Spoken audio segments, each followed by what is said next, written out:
따라합시다. 구원의 투구. 구원의 투구. 아르헨티나와 그 칠레가 양국의 우호를 다지기 위해서 국경에 예수상을 세우기로 합니다. 그러니 얼마나 믿음의 소리들이에요. 예수상을 세우자. 아주 좋은 일이 아주 기분 좋게 시작이 됩니다. 그런데 이게 웬일입니까? 오히려 이 동상으로 인해서 아르헨티나와 칠레가 전쟁의 위험 속에 빠지게 됩니다.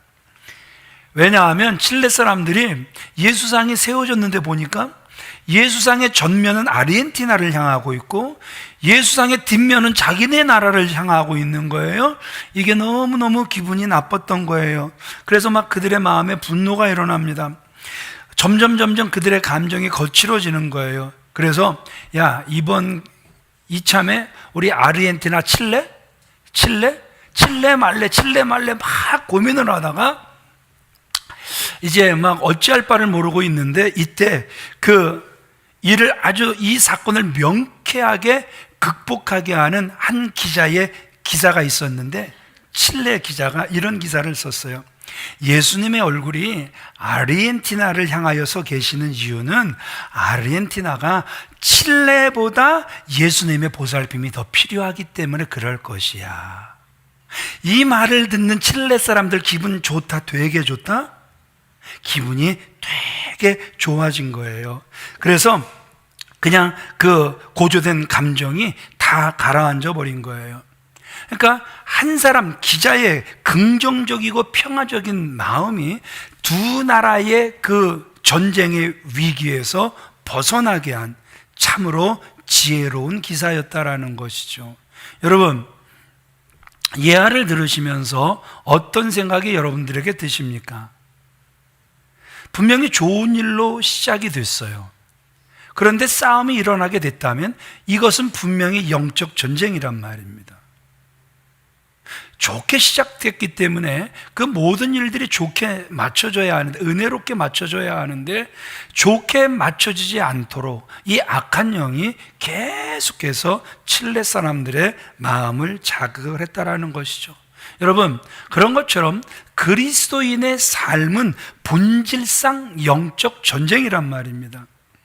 우리가 지금까지 오늘까지 5가지 영적 무기를 살펴보았습니다. 또 살펴볼 것입니다. 첫 번째 뭐였죠?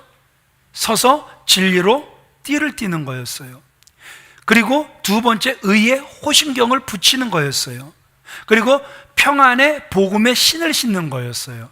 그리고 지난주 믿음의 방패를 갖는 거였고, 오늘 더 나아가 구원의 투구를 쓰자는 거예요. 그러니까 여러분들이 관찰력이 있으셔서 보면 오늘까지의 그 모든 무기는 공격용 무기가 아니에요. 방어용 무기예요. 다음 주에 성령의 검을 가지고 이 성령의 검 하나만이 유일한 공격용 무기란 말입니다. 그러니까 진짜 우리가 모든 싸움에서 승리하는 승리의 삶을 원하고 계신다면 먼저 우리가 뭘 잘해야 되냐 하면 방어를 잘해야 된다라는 거예요. 그런 다음에 공격할 때 그 승리가, 그렇죠? 우리의 승리가 될 수 있는 것이지. 예수님의 그 말씀 중에 이제 베드로가 예수님께서 부활하셨음을 분명히 보았습니다. 그 빈무덤까지 가서 보았습니다. 2번이나 찾아오신 주님을 만났습니다. 그럼에도 불구하고 그는 낙심하고 그래도 실망하여 갈릴리로 돌아가 버렸습니다. 그런 그를 예수님이 찾아가 만나 주시는데, 그 예수님께서 베드로에게 내가 나를 사랑하느냐? 내가 주를 사랑하는 줄 주께서 아시나이다. 내 양을 먹이라. 내가 나를 사랑하느냐? 내가 주님을 사랑하는 줄 주께서 아시나이다. 내 양을 먹이라. 내가 다른 사람들보다 나를 더 사랑하느냐? 내가 주님을 사랑하는 줄 주께서 아시나이다. 내 양을 치라. 그러니까 여러분, 우리가 누구를 이렇게 다스리는 걸 너무너무, 치는 걸 너무너무 좋아해요. 그런데 잘 치기 위해서 먼저 선행되어져야 할 게 뭐냐 하면 먹이는 거예요. 먹이는 것도 안 하면서 이렇게 찌르는 거 전문인 사람들 공격받습니다. 그런 사람들 주변엔 사람들이 있지도 않습니다. 그냥 필요에 의해서 잠깐 있다가 이용 가치가 없어져 버리면 너 곁에 있으면 나까지 피곤해지니까 네 곁에 있고 싶은 마음은 1도 없단다. 그런 사람, 싸우기 좋아하는 사람 주변에 누가 있으려고 하지 않는다라는 것이죠. 근데 2번 잘 먹이고 1번 너 이게 문제야 그럼 고맙습니다. 이게 2번 먹임의 효과는 그 1번의 치료가 확실하게 할 수 있는 아주 강력한 무기가 될 수 있다라는 것이죠. 하나님께서 사랑하시는 귀한 믿음의 성도님들, 진리, 의, 그리고 평화의 복음의 신, 그리고 믿음의 방패, 그리고 오늘 쓰는 구원의 투구. 우리가 딱 봤을 때 이 방어형은 아무것도 아닌 것처럼 보일 수도 있단 말입니다. 그러나 여러분들이 분명히 아셔야 될 건 뭐냐 하면 사단의 공격을 무력하게 만들 수 있는 무기가 바로 진리요, 의요, 복음이요, 믿음이요, 구원인 줄 믿으시면 아멘 하시기 바랍니다. 그래서 성경은 이것들을 일컬어서 성령의 전신 갑주다, 이것을 입으라 우리에게 말씀하고 계신다라는 것이죠. 왜냐하면 하나님께서 우리에게 들려주시는 영적 무기가 바로 이것들이기 때문에 그렇다라는 것이죠. 우리가 진리로 허리띠를 띠고 의의 호신경을 붙이고 복음의 신발을 신고 구원의 방패를 들고 성령의 검을 가질 때 우리를 구원해 주실 분은 누군 거예요? 우리를 대신해서 싸워 주실 분, 그래서 이기게 하실 분, 다른 말로 구원의 투구를 쓰게 하시는 분이 누구인 거예요? 바로 하나님이신 줄 믿으시면 아멘 하시기 바랍니다. 그래서 오늘 본문은 그 마지막 방어용 장비 구원의 투구를 써라 우리에게 말씀하고 있죠. 투구는 영어로 헬멧이에요.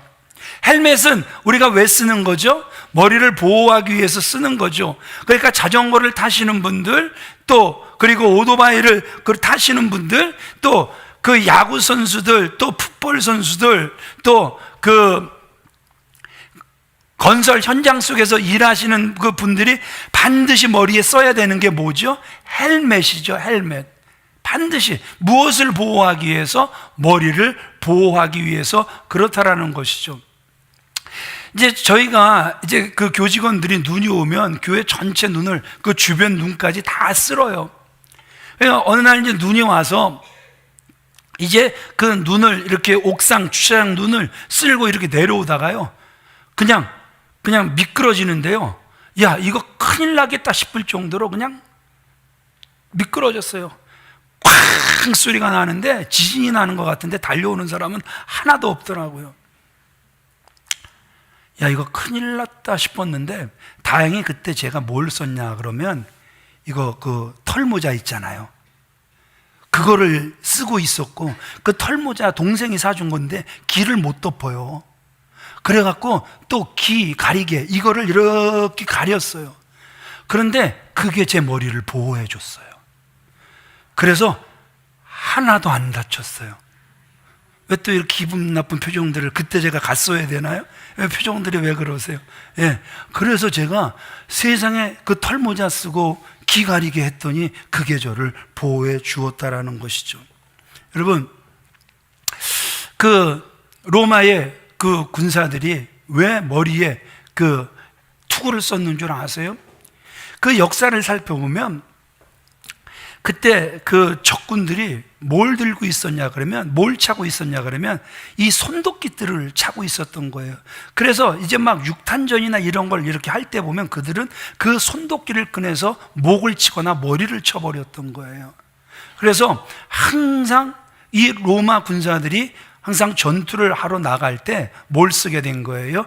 헬멧, 투구를 쓰게 됐던 거예요. 현대사에서도 보면 왜 이 투구, 이 철모를 쓰게 됐냐 하면 이 월드 워 1, 2 이런 것들을 우리가 보면 사람들이, 이 군사들이 이 폭탄이 떨어지는 걸 이렇게 피해 숨을 때 보면 이렇게 피하는 거예요. 그런데 파편이 어디로 날아오는 거예요? 머리로 날아와서 머리가 다치게 되는 거예요. 그래서 그 철모를 그때부터 쓰게 됐다라는 것이죠. 그러니까 오늘날의 병사들이 철모를 쓰는 것도 그 로마의 군사들이 그 투구를 쓰는 이유는 똑같아요. 머리를 보호하기 위해서 투구를 쓰는 거란 말이죠. 자, 그러면 오늘 영적 싸움에 있어 그 사단으로부터 우리가 그 머리를 보호해야 한다, 이 의미가 무슨 의미이겠습니까? 오늘 성경을 우리가 자세히 한번 보시잔 말입니다. 그냥 투구를 써라 이렇게 말씀하지 않아요. 따라합시다. 구원의 투구를 써라. 뭘 써라? 구원의 투구를 써라. 물리적인 전쟁이라면 철모를 써라 이야기를 하겠지만 영적 전쟁이기 때문에 구원의 투구를 써라 말씀하고 계신다라는 것이죠. 이 영적 싸움은 구원의 투구, the helmet of salvation, 이 구원의 투구를 써라 우리에게 말씀하고 계신다라는 것이죠. 다윗이 골리앗과 싸움을 하러 나갑니다.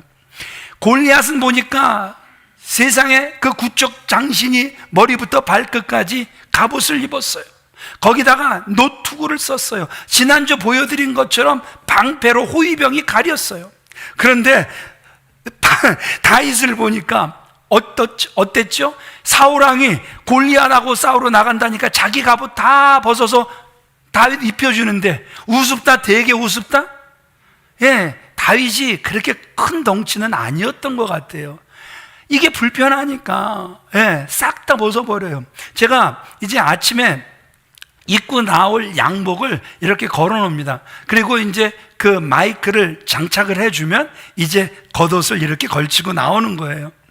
근데 오늘도 이제 그 마이크를 딱 장착을 하고 이렇게 그 양복을 딱 입으려고 입었더니 옷이 여기까지밖에 안 와요. 이명 때문에 운동을 많이 못해서 한 4kg 가량 찐 거는 인정하지만, 아니 여름에 세탁소 줘서 그 세탁소 다녀온 양복이 줄었나? 왜 여기까지밖에 안 오지? 그리고 양복을 살펴봤더니 제 양복이 아니에요. 그러니까 세탁소 사장님이 제 양복은 딴 데 보내고 다른 거 보낸 것 같아요. 그러니 여러분, 그 양복을 입고 나오면 여러분들이 봐도 웃기겠어요? 되게 웃기겠어요? 크거나 작으면 벗어버리는 게 맞죠. 그리고 자기의 몸에 맞는 것을 입고 나오는 게 맞죠. 오늘 다윗 보세요. 손에는 그 자기에게 익숙한 지팡이를 들고 나옵니다. 그리고 물매와 돌 5개를 들고 나옵니다. 그러면서 그가 선포하는 게 있으니 따라합시다. 전쟁은 하나님께 속한 것이다. 여러분, 정말 구원의 투구가 확실한 다윗의 모습을 우리에게 보여주고 있다라는 것이죠. 그런 다윗이 골리앗과 싸운 결과가 어땠습니까? 골리앗이 다윗을 보자마자 기가 막히단 말입니다. 지팡이 들고 나오는 거예요. 그래서 뭐라고 이야기해요? 네가 나를 개 취급하냐? 요즘은 개 취급했다면 큰일 나죠. 반려견 아닙니까? 그죠? 내 인생의 동반자, 그죠? 그래갖고 반려견이 돼버렸단 말입니다. 근데 정말 지금 골리앗이 말하는 모습은 다윗, 네가 나를 개 취급하냐? 네가 지금 나를 비웃냐? 이런 상황이란 말입니다. 그런데 여러분, 전쟁은 누구에게 속한 것이다? 하나님께 속한 것이다. 진리로 띠를 띄워버렸단 말입니다. 아무리 골리앗이 흔들어도 평안의 복음의 신이 심겨져 있기 때문에 마음이 흔들리지를 않았단 말입니다. 믿음의 방패가 너무나도 확실했습니다. 구원은 오직 여호와께로다. 전쟁의 승패는 오직 여호와께 달렸다. 여러분, 얼마나 구원의 투구를 다윗이 확실하게 쓰고 있습니까? 그러니까 다윗의 물맷돌 보세요. 어느 무기보다도 정확하고 가공할 만한 무기가 됐죠. 그러니까 위로부터 아래까지 갑옷을 입고 노투구를 썼고, 그리고 엄청나게 큰 방패를 가졌지만, 여러분, 그 골리앗 힘 한 번 쓰지 못하고 쓰러진 줄 믿으시면 아멘 하시기 바랍니다. 어떻게 생각하십니까? 다윗의 그 물맷돌의 위력이 대단해서 골리앗이 맥 한 번 못 주고 쓰러진 것입니까? 아니죠. 전쟁은 누구에게 달렸다? 하나님께 달렸다. 하나님을 믿고 의지하며 나아가니 하나님께서 싸워주셨고 하나님께서 이기게 하신 줄 믿으시면 아멘 하시기 바랍니다. 골리앗의 모습을 보면 누가 봐도 저 정도면 보호가 될 것이다. 그 큰 끼, 울퉁불퉁한 알통, 그리고 노트고 갑옷, 창, 칼, 방패가 골리앗을 보호하지 못했음을 성경은 오늘 우리에게 너무나도 분명하게 말씀해주고 계신다라는 것이죠. 여기서 우리는 이 구원이라는 말의 의미 다시 한번 깊게 생각해 봐야 된다는 것이죠. 우리가 가지고 있는 구원에 대한 개념 중에 바로잡아야 할 것들이 있다는 것이죠. 첫 번째 같이 읽어볼까요? 시작. 구원을 과거의 사실로 이해하는 경향이 있습니다. 우리는 구원을 과거의 사실로 이해하는 경향이 있다는 것이죠. 왜냐하면 이 구원받았다는 말이 주는 뉘앙스가 좀 그래요. 그러나 여러분, 이 구원이라는 이 말 속에는요, 과거의 죄뿐 아니라 앞으로 죄의 모든 공격으로부터 우리를 보호하겠다, 이 말이 구원의 의미란 말입니다.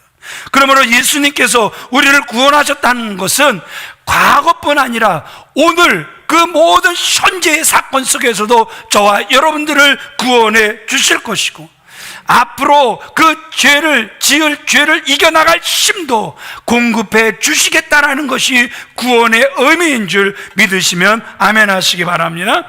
두 번째 같이 읽어볼까요? 시작. 구원이라는 말의 의미를 너무 좁은 의미로 이해하는 경향이 있습니다. 히브리어로 이 구원을 그 야사 이렇게 기록을 합니다. 그 야사의 뜻은요, 위험, 고통, 적, 속박에서 벗어나는 것을 의미하는 거예요. 우리 영혼이 벗어났도다, 사냥꾼의 올무에서 새같이. 그러니까 이 구약의 이 야사의 구원의 개념은 이렇게 올무에서 벗어나는 것, 이것이 큰 구원의 그림이었다라는 것이죠.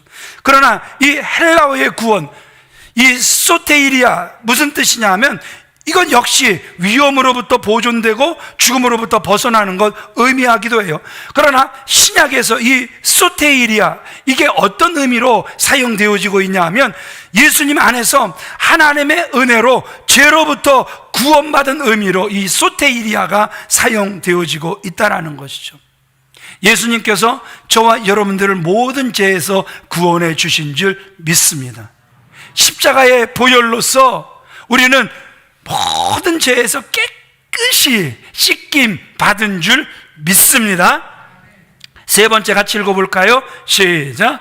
구원이라는 말 속에는 회복한다는 의미가 있습니다. recover, 회복이라는 단어가 이 구원이라는 단어 속에 있는 거예요. 무슨 뜻이냐면 본래 완전한 상태로 돌아간다, 이 뜻이에요. 그러니까 이 구원이라는 말 속에 온전해진다, 건전해진다, 건강해진다, 치유받는다, 이 모든 뜻이 들어있다라는 것이죠. 여러분, 이 황홀한 구원이 다 누가 주신 거예요? 예수 그리스도의 그 십자가의 보혈의 공로를 믿는 모든 사람들에게 선물로 주신 줄 믿으시면 아멘 하시기 바랍니다. 우리는 과거의 죄뿐만 용서받은 것이 아니라 앞으로 죄의 모든 유혹과 공격을 이겨낼 힘을 받은 줄 믿습니다. 여러분, 지려고 작정하면 지금도 질 거예요. 그러나 이 예수 그리스도의 보혈의 공로, 구원의 공로를 의지하여 내가 이기겠다, 우리가 마음 먹으면 주님께서 이기게 해주실 줄 믿습니다. 싸우시는 분은 내가 아니라 주님이 싸워 주실 줄 믿습니다. 구원받은 하나님의 백성들의 삶은요, 하나님의 관심과 보호 속에 있다라는 것이죠. 그래서 지난주 믿음의 방패는 어떻게 사용해야 된다? 우리가 병들었을 때 믿음의 방패는, 그래, 나는 약하여 병들었지만 예수 그리스도가 채찍에 맞으심으로 나는 이미 나음을 입었도다, 믿음의 방패를 쓰라고 말씀을 드렸죠. 그리고 또 우리가 보통 죽음 앞에 겁을 내는 분들이 얼마나 많이 있습니까? 그래서 죽기 너무너무 싫어하고 살려주세요, 살려주세요 외치는 분들도 참 많다라는 거죠. 그런데 여러분, 이 다윗, 그도 늙어가는 거예요. 나이가 들어가는 거예요. 그런데 그가 나이가 들어 하나님 저를 살려주세요, 살려주세요 그렇게 기도를 해요. 그런데 왜 그가 살려달라고 하냐 하면 시편 71편 18절 말씀 같이 읽어보겠습니다. 시작. 하나님이여 내가 늙어 백발이 될 때에도 나를 버리지 마시며 내가 주의 힘을 후대에 전하고 주의 능력을 장래의 모든 사람에게 전하기까지 나를 버리지 마소서. 우리는 그냥 살려주세요, 죽기 싫어요, 죽음 앞에 겁을 내는 분들이 참 많아요. 그런데 오늘 다윗은 살아야 될 이유가 너무 분명했다라는 거예요. 하나님이 살려주셔도 살려주셔야 할 이유가 너무 분명했다라는 거예요. 내가 주의 힘을 후대에 전하겠습니다. 내가 장래의 모든 사람들에게 이 주의 복음을 전하기까지 나를 버리지 마라 주옵소서. 정말 믿음의 사람들은 이 믿음의 방패가 너무너무 확실했다라는 사실을 우리에게 보여주고 있다라는 것이죠. 하나님께서 사랑하시는 귀한 믿음의 성도님들, 우리는 하나님의 관심과 보호 속에 있기 때문에 위험이나 죽음이나 고통이나 우리의 삶을 구속하는 것들이 여러분 결코 우리를 넘어뜨리지 못하고, 우리가 믿음의 방패를 들고 구원의 투구를 확실하게 쓰고 있을 때 패스오버 넘어가게 하시는 하나님의 은혜가 오늘날도 저와 여러분들에게 펼쳐지게 될 줄 믿습니다. 하나님이 우리에게 구원의 선물을 주셨을 때에는요, 모든 문제들을 넉넉히 이길 수 있게 하셨다라는 것이죠. 로마서 8장 31절, 35절, 37절 같이 읽어보겠습니다. 시작. 만일 하나님이 우리를 위하시면 누가 우리를 대적하리요? 누가 우리를 그리스도의 사랑에서 끊으리요? 환난이나 공고나 박해나 기근이나 적신이나 위협이나 칼이냐. 그러나 이 모든 일에 우리를 사랑하시는 이로 말미암아 우리가 넉넉히 이기느니라. 자, 우리 옆 사람을 한번 축복해 보겠습니다. 당신은 넉넉히 이깁니다. 시작. 현찬할 줄 알았어요. 모두가 그래. 1부 때도 그랬고 2부 때도 그랬고, 당신은 모든 싸움에서 넉넉히 이깁니다. 그러니까 뭐 이게 내 게 아니고 남의 것일 땐 불편해. 그러면 이제 나를 위해서 한번 합시다. 나는 모든 싸움에서 넉넉히 이긴다. 시작. 소리가 커질 줄 알았어요. 항상 남은 별로야. 남은 못 돼도 괜찮아. 나만 잘 되면 되는 거야. 그래서 나는 강하고 당신은 약해져요. 참 이기적이다. 상당히 이기적이다. 아니, 상당히 이기적인 거예요. 예수를 믿는 삶은 이기적인 삶에서 벗어나야 될 줄 믿습니다. 우리 다시 할게요. 옆 사람 축복합니다. 당신은 모든 싸움에서 넉넉히 이깁니다. 시작. 그래서 우리는 평생 배워야 되는 거예요. 안 배우면 늘 제자리로 가 있을 때가 너무너무 많다라는 것이죠. 우리는 모든 싸움에서 이미 우리를 이기게 하신 그분 때문에 넉넉히 이기게 될 줄 믿습니다. 이 부분도 같이 읽어볼까요? 시작. 구원받은 하나님 자녀들의 삶은 하나님께서 친히 회복시키십니다. 하나님께서 그의 자녀들을 온전하게 하시고 건강하게 하십니다. 회복시키시고 치유하십니다. 왜 그렇습니까? 우리는 하나님의 은혜로 구원의 선물을 받았기 때문입니다. 아멘. 정말 신앙생활을 한다면 이 믿음이 너무너무 중요하다는 것이죠. 이 믿음이 저와 여러분들에게 있다면 바울처럼 고난 중에도 인생의 패배자로 사는 것이 아니라 넉넉히 이긴다, 승리를 선언하게 된다라는 것이죠. 그래서 영적 무장으로 무엇을 쓰라는 거예요? 구원의 투구를 쓰라는 거예요. 그래서 성도라면 따라합시다. 구원의 확신으로 무장되어야 한다. 저와 여러분들이 정말 성도가 맞다면 이 구원의 확신으로 무장되어져 있어야 한다라는 것이죠. 그런데 만일 저와 여러분들이 구원의 투구를 쓰고 있지 않다면 적군은 금세 그것을 알아차리고 우리의 머리에 상처를 낼 거예요. 우리의 머리를 잘라갈 거란 말입니다. 우리의 머리가 상처 있고 잘려나갔다. 물론 지금 머리가 다 건강하게 붙어 계시죠? 예, 목 디스크 뭐 괜찮으시죠? 예, 머리에 혹시 뭐 상처 있고 이런 분 없으시죠? 예, 눈으로 보여지는 건 없어요. 그러나 오늘 성경이 말하는 머리가 상처 있고 잘려나갔다, 이 뜻은 이런 거란 말입니다. 우리의 생각이 과거처럼 허망해지는 거예요. 하나님과 원수된 생각을 하며 살아가는 거예요. 구원받지 못한 사람들과 별 다르지 않게, 아니요, 어쩌면 그들보다 더 악하게 살아가는 거란 말입니다. 구원의 투구를 쓰고 있지 않다가 원수에게 머리 공격 당하면 당장에 어리석은 생각을 하게 된다니까요. 타락의 길, 하나님과 원수가 되는 길을 걸어가게 된다니까요. 우리 로마서 1장 21절로 23절, 무엇이 정말 허망한 생각인가, 하나님과 원수된 생각인가 같이 읽어보겠습니다. 시작. 하나님을 알되 하나님을 영화롭게도 아니하며 감사하지도 아니하고 오히려 그 생각이 허망하여지며 미련한 마음이 어두워졌나니 스스로 지혜 있다 하나 어리석게 되어 썩어지지 아니하는 하나님의 영광을 썩어질 사람과 새와 짐승과 기어다니는 동물 모양의 우상으로 바꾸었느니라. 머리에 상처 입은 분들의 특징이에요. 머리가 잘려나간 분들의 특징이 바로 이거예요. 하나님을 영화롭게 하지를 않습니다. 이미 그 삶 속에서, 입 속에서 감사가 다 날아가 버렸습니다. 오히려 생각이 허망해진 거예요. 미련한다다가 마음까지 어두워졌어요. 그러면서도 내가 세상에서 제일 지혜로워 장담하면서 살아가는 거예요. 그래서 어리석게 썩어질 것과 다 바꿔버린 거예요.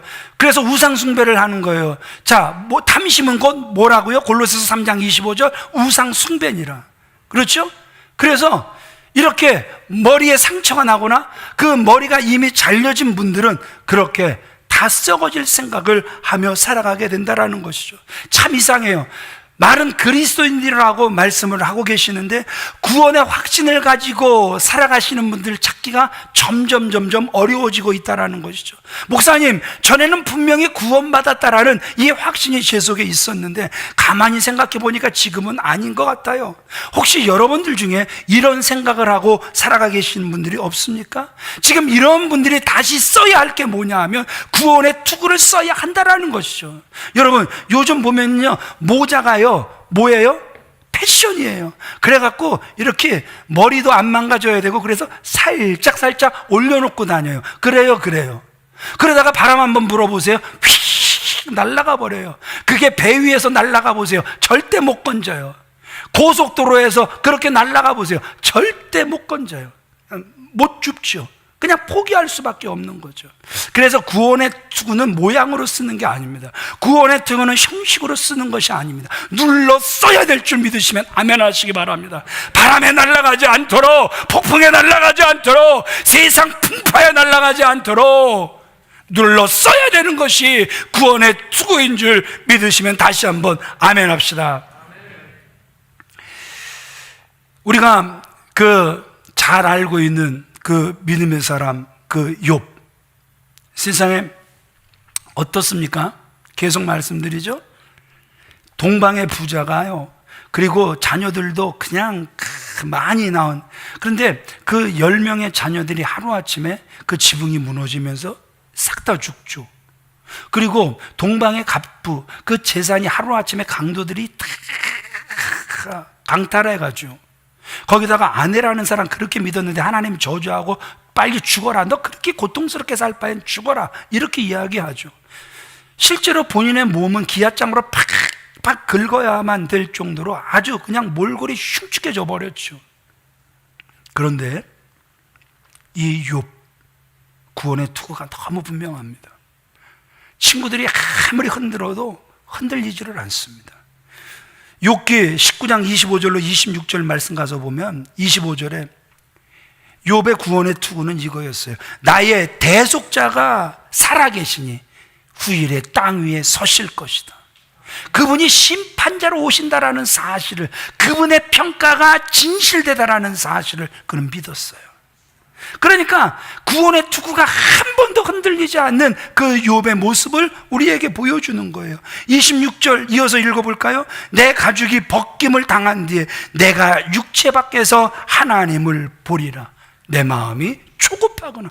오히려 빨리 육체 밖에서 누구를 보기를 원하는 거예요? 하나님 보기를 원하는 거예요. 무엇이 분명하니까? 이 구원의 투구가 너무너무나도 분명하니까 결코 흔들리지 않는 그 욥의 모습을 우리에게 보여주고 있다는 것이죠.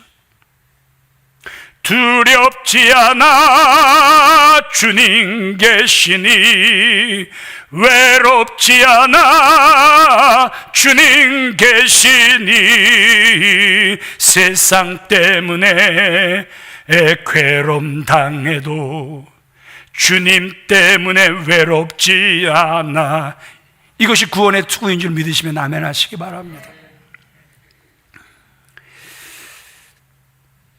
다윗이 시편 59편을 기록하죠. 이 시편 59편을 쓸 때 상황은 이런 거였어요. 왕이며 장인인 사울 왕이 사람들을 보내서 다윗을 죽이려고 다윗의 집을 개미 새끼 한 마리 빠져나가지 못하도록 포위를 해버린 거예요. 다윗이 사울 왕에게 잘못한 것 없지요. 그런데 그 사울 왕, 그리고 또 자기에게는 장인이 죽이려고 하는 거예요. 그런 자가 자기 같은 그냥 뭐 인생에 아무것도 아닌 것 같은 자기를 포위를 해버렸으니, 다른 말로 다윗의 인생 이제 끝장나는 거란 말입니다. 여러분, 이런 때 양심 지키는 게 무슨 의미가 있고 하나님을 믿는 건 무슨 의미가 있겠습니까? 야, 네가 하나님 믿은 결과가 그거야? 그거밖에 안 돼? 또 내가 그런 생각을 마냥 혹시라도 하게 된다면 이런 생각이 들 때 진짜 이기기 어렵다라는 것이죠. 그런데 다윗 어떻게 그 위기를 벗어나는 줄 아십니까? 시편 59편 16절 17절 같이 읽어보겠습니다. 시작.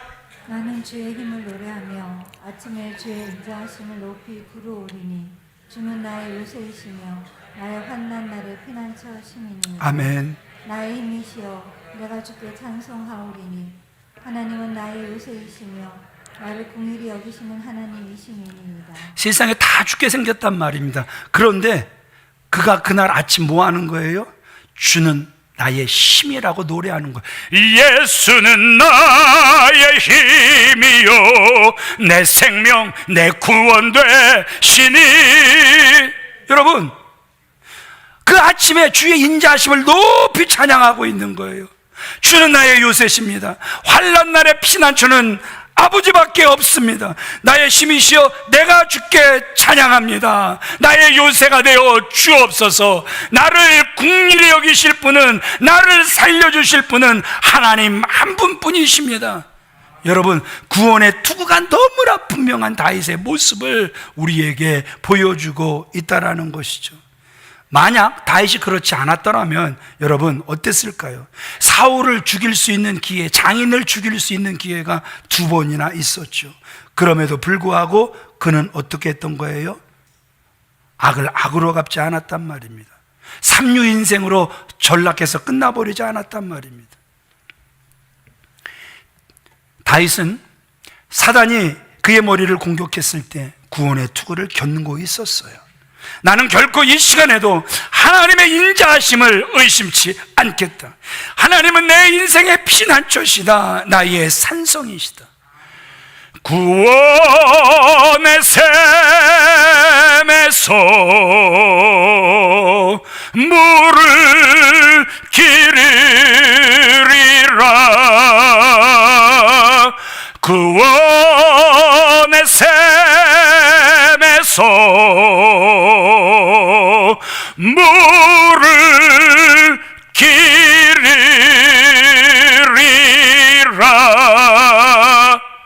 아멘이십니까?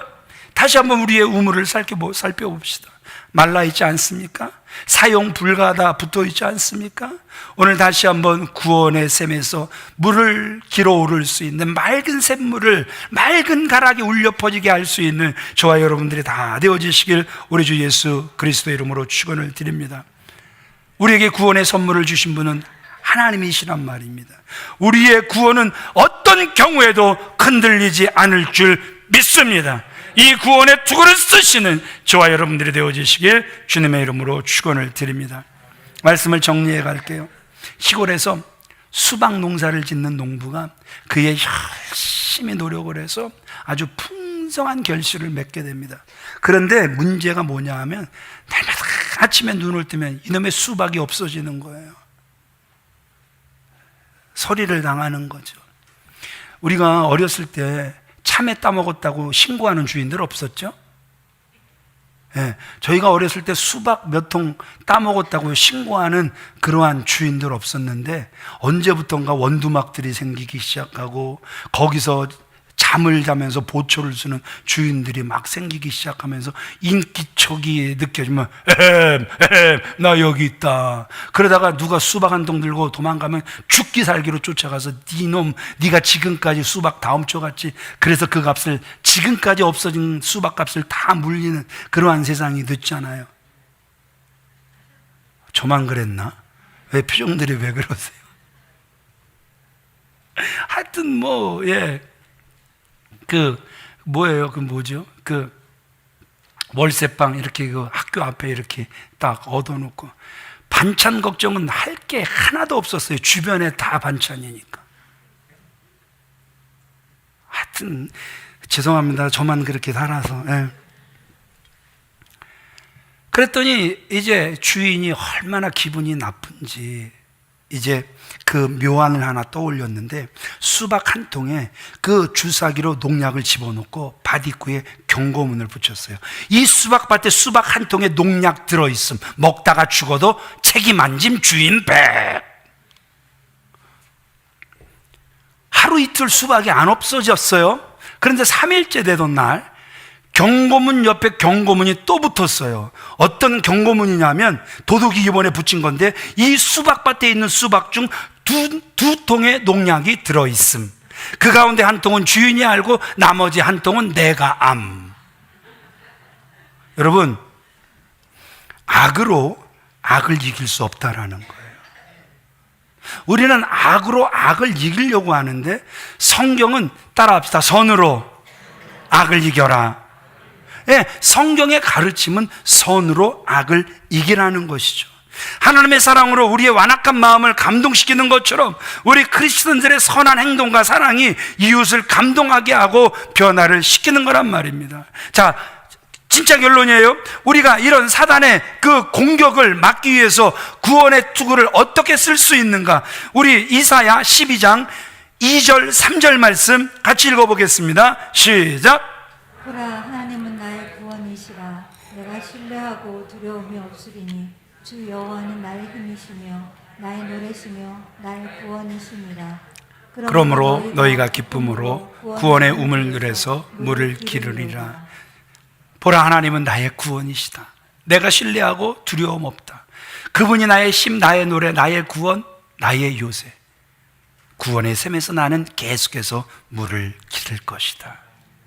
여러분, 이 말씀을 확실히 나의 것으로 믿고 받아들이시기를 바랍니다. 그리고 죄와 사망과 심판으로부터 구원받은 것은 나의 죄를 대신 지시고 십자가에서 죽으시고 부활하신 예수 그리스도를 통해서 가능하게 되었다는 이 약속의 말씀을 계속해서 붙잡는 저와 여러분들이 되어주시길 바랍니다. 로마서 8장 1절 같이 읽습니다. 시작. 그러므로 이제 그리스도 예수 안에 있는 자에게는 결코 정죄함이 그리스도 예수 안에 있는 자에게 뭐가 없다? 결코 정죄함이 없다. 데살로니가전서 5장 8절 같이 읽어보겠습니다. 시작. 우리는 낮에 속하였으니 정신을 차리고 믿음과 사랑의 호심경을 붙이고 구원의 소망의 투구를 쓰자. 호심경을 붙여도 믿음과 사랑의 호심경을 붙이고, 그리고 투구를 써도 소망의 투구를 쓰자. 구원의 소망의 투구를 쓰자. 예수는 나의 힘이요 예수는 내 생명이십니다. 그분은 나를 사랑하시고, 그래서 나를 위하여 초소를 예비하실 것이고, 초소가 예비되면 그분은 다시 오실 것입니다. 이 구원의 소망의 투구를 견고하게 쓰시길 주님의 이름으로 축원을 드립니다. 다 같이 일어나셔서 이 부분을 같이 읽겠습니다. 시작. 믿음으로 이미 얻은 것이며 주님께서 오시는 그날 완성될 것을 바라보며 소망 가운데 사는 것입니다. 전쟁에 나간 군인이 승리에 대한 소망이 없다면 전쟁을 승리로 이끌 수 없습니다. 비록 지금 밀리고 밀리는 접전이 벌어질지라도 기어코 승리의 그날이 우리를 기다린다는 소망이 군사의 사기를 높이는 것입니다. 이 시간 우리의 사기가 높아진 줄 믿습니다. 구원의 소망의 투구로 말미암아 다시 사기가 충전된 줄 믿습니다. 우리 함께 찬양하시겠습니다. 보라